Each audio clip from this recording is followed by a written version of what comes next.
Le diplôme peut être analysé comme une forme d'investissement qui vient alimenter un stock de connaissances que l'on peut désigner comme un capital humain.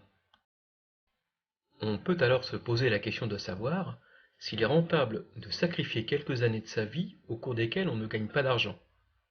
Ce sacrifice à court terme sera-t-il compensé par des gains nettement supérieurs à long terme? Dans le module précédent, nous avons vu que le diplôme constituait une protection relativement efficace contre le chômage. Il permet donc, plus souvent, d'occuper un emploi. Reste à savoir si ce diplôme permet d'accéder à un emploi stable, s'il permet d'occuper une position sociale élevée, s'il permet d'obtenir une meilleure rémunération. Pour juger de la qualité d'un emploi, on peut d'abord s'appuyer sur le statut de celui-ci. Par statut, on désigne le plus souvent la distinction entre salarié et non salarié. Le salarié est une personne qui travaille pour une organisation productive en échange d'un salaire. La relation entre le salarié et son employeur est définie par le contrat de travail. Le non-salarié travaille pour son propre compte. Il n'a pas d'employeur, donc pas de salaire. Son revenu sera constitué des bénéfices de son activité professionnelle. Ce statut de non-salarié se rencontre chez les agriculteurs exploitants, les artisans, les commerçants, les chefs d'entreprise, les professions libérales. Signalons toutefois que certains chefs d'entreprise se déclarent comme salariés de leur propre entreprise. Cela n'empêche pas l'INSEE de continuer à les considérer comme des chefs d'entreprise. Toutefois, plutôt que de parler de non-salariés, on préférera parler d'indépendants. Concernant les salariés, on pourra distinguer les emplois en fonction de leur caractère précaire ou non. Les emplois que l'on qualifie de précaires ou instables sont composés. Des CDD, contrats à durée déterminée. De l'intérim. Des stages et contrats aidés. Enfin, de l'apprentissage. À l'opposé de ces emplois précaires, instables, nous trouverons des emplois dits stables. Leur durée n'est pas précisée lors de la signature du contrat de travail. Ce sont des CDI, des contrats à durée indéterminée. Certains d'entre eux relèvent du secteur privé, des entreprises pour l'essentiel. S'ils sont a priori à durée indéterminée, ces emplois ne dureront pas forcément toute la vie active du salarié. Les entreprises peuvent connaître des difficultés économiques les conduisant à effectuer des licenciements économiques. Ce risque n'existe pas pour les CDI du secteur public, État, collectivités locales notamment. Le statut de fonctionnaire dont bénéficient ces salariés leur garantit un emploi jusqu'à leur cessation d'activité. Il s'agit donc du statut le plus stable. Ce tableau va nous permettre de juger de la relation entre le niveau de diplôme et la qualité des emplois occupés. Ainsi, par exemple, le statut de non-salarié semble plus fréquent au fur et à mesure que le niveau de diplôme s'accroît. La proportion de personnes occupant un emploi en 2013 et qui sont sorties depuis 1 à 4 ans de formation initiale n'est que de 1,9% pour les détenteurs d'un brevet, du certificat d'études primaires ou qui n'ont aucun diplôme. Cette proportion passe à 6%, 3 fois plus, lorsque l'on est diplômé de l'enseignement supérieur long. On aura le phénomène inverse, évidemment, pour les salariés. Plus le niveau de diplôme se réduit, plus la part de salariés augmente.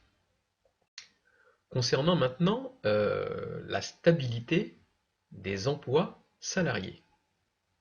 On constate dans ce document que plus le niveau de diplôme est faible, plus la part des emplois temporaires hors intérim, plus la part des emplois intérimaires s'accroît. Au contraire, pour les emplois stables, la proportion de personnes concernées s'élève avec le niveau de diplôme. C'est plus particulièrement le cas pour les CDI de l'État et des collectivités locales.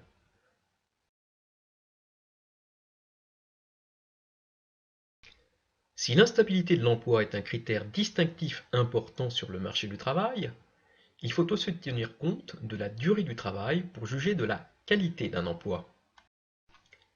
L'emploi à temps plein est défini par rapport à la norme des 35 heures hebdomadaires. Dès que le contrat de travail déroge à cette norme, il sera qualifié de contrat à temps partiel. Notons que le temps de travail hebdomadaire fixé peut correspondre à une proportion quelconque d'un temps plein. Un travail à temps partiel n'est donc pas nécessairement un travail à mi-temps. Un salarié peut également faire des heures supplémentaires, surpayées par rapport aux heures normales, à la condition qu'il occupe un temps plein. Un salarié à temps partiel peut quant à lui effectuer des heures complémentaires si son contrat de travail le prévoit, mais leur taux de rémunération est moins avantageux que celui des heures supplémentaires.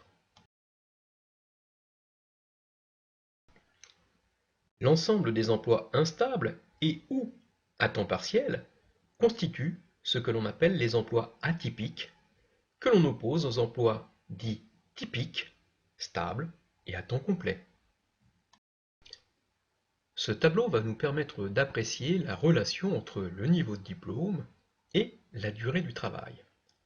Si l'on s'intéresse à l'avant-dernière ligne, on se rend compte assez rapidement que la proportion de personnes travaillant à temps complet se réduit au fur et à mesure que le niveau de diplôme s'abaisse. Ainsi, pour les diplômés de l'enseignement supérieur long, 85,2% d'entre eux en 2013 occupaient un poste à temps complet. Ce n'est le cas que de 78,2% des titulaires du brevet, d'un certificat d'études ou qui n'ont aucun diplôme. A l'inverse, évidemment, le temps partiel s'accroît lorsque le niveau de diplôme s'abaisse. C'est plus particulièrement le cas pour les temps partiels de moins de 15 heures. Seuls 2,2% des titulaires d'un diplôme de l'enseignement supérieur long sont dans ce cas. La proportion monte à 4,9% pour les titulaires du brevet, du certificat d'études ou qui n'ont aucun diplôme, donc plus de 2 fois plus. Pour savoir si le diplôme permet d'occuper une position sociale élevée, nous utiliserons le code des PCS, professions et catégories socio-professionnelles. Au niveau le plus agrégé, il présente 6 groupes socio-professionnels, GSP, d'actifs hiérarchisés de la façon suivante.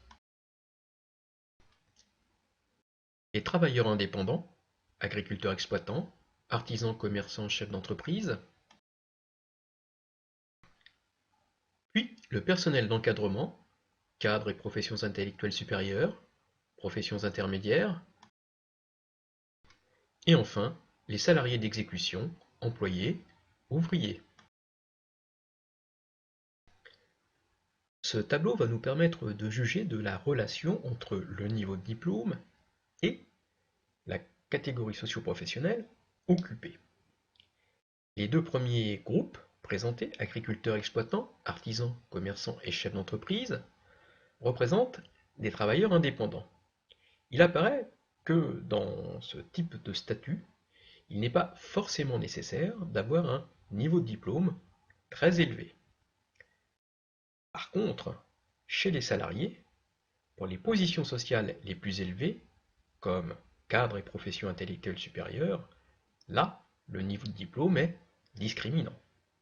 Plus le niveau de diplôme est faible, plus la proportion de personnes occupant ce type de poste sera faible.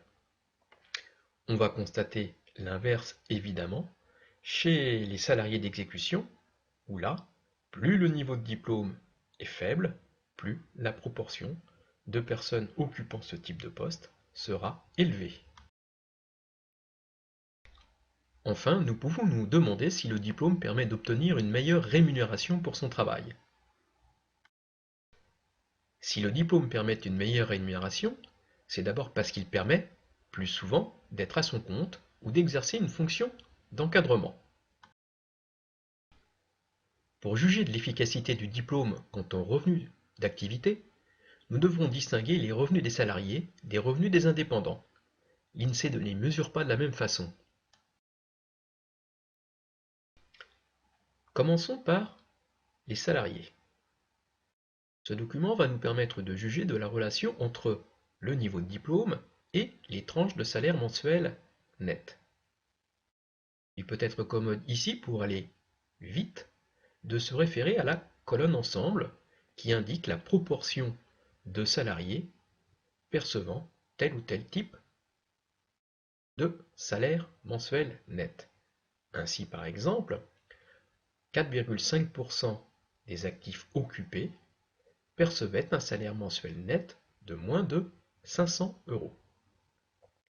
En comparant les valeurs du tableau à cette colonne ensemble, on se rend compte, dans un premier temps, que pour les tranches de salaire les plus modestes, c'est-à-dire allant jusqu'à moins de 2 000 € par mois, la proportion de personnes disposant d'un diplôme de l'enseignement supérieur long est plus faible que la moyenne.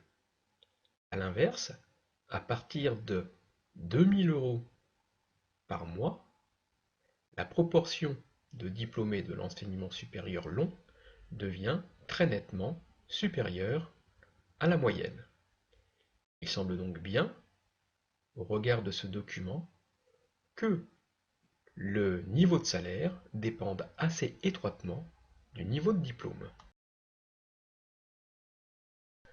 Concernant les travailleurs indépendants, si on examine leurs revenus en fonction de leur niveau de diplôme et que l'on adopte la même démarche que dans le document précédent, on se rend compte assez vite que pour des revenus annuels avant impôt inférieurs à 30 000 € par an, la proportion de diplômés de l'enseignement supérieur long est systématiquement plus faible que la moyenne, dans la colonne ensemble.